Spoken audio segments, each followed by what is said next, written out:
ഇതിനിടെ കെ രമയുടെ ഒരു പ്രതികരണം വടകരയിൽ നിന്ന് വരുന്നുണ്ട്. ഭരണവിരുദ്ധ വികാരത്തിലുണ്ടായ കനത്ത തിരിച്ചടിയാണ് CPIM-ന് ലഭിച്ചത് എന്നാണ് കെ രമ പറഞ്ഞത്. പാർട്ടി എന്നാൽ ഏകാധിപതിയല്ല എന്ന തിരിച്ചറിവ് ജനം CPIM-ന് നൽകി. തളിപ്പറമ്പ്, പയ്യന്നൂർ, തൃക്കരിപ്പൂർ, ഉദുമ എന്നിവിടങ്ങളിൽ CPIM വോട്ടുകൾ ചോർന്നത് ഇതിനുള്ള തെളിവാണെന്നും കെ രമ പറഞ്ഞു. ഒന്ന്, കഴിഞ്ഞ 10 വർഷവും ഈ നാട് ഭരിച്ച ഭരണാധികാരികൾ താഴെത്തട്ടിലുള്ള ജനങ്ങൾക്ക് അവരുടെ കേൾക്കാൻ, അവർക്ക് വേണ്ട കാര്യങ്ങൾ ചെയ്തു കൊടുക്കാൻ കഴിഞ്ഞിട്ടില്ല എന്നുള്ള ഏറ്റവും വലിയ ഭരണവിരുദ്ധ വികാരം അലയടിച്ചിരുന്നു. അത് വോട്ടായി മാറുന്നതാണ് നമുക്ക് കാണാൻ സാധിച്ചത്. തൃക്കരിപ്പൂർ എന്നൊരു മണ്ഡലം നിങ്ങൾ എടുക്കൂ. 60 വർഷമായി അവിടെ CPM മാത്രം ജയിച്ചു വരികയാണ്.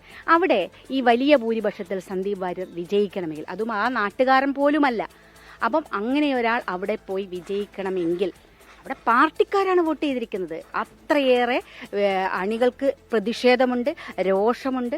അവരാ പ്രതിഷേധം വോട്ടിലൂടെ തീർത്തു.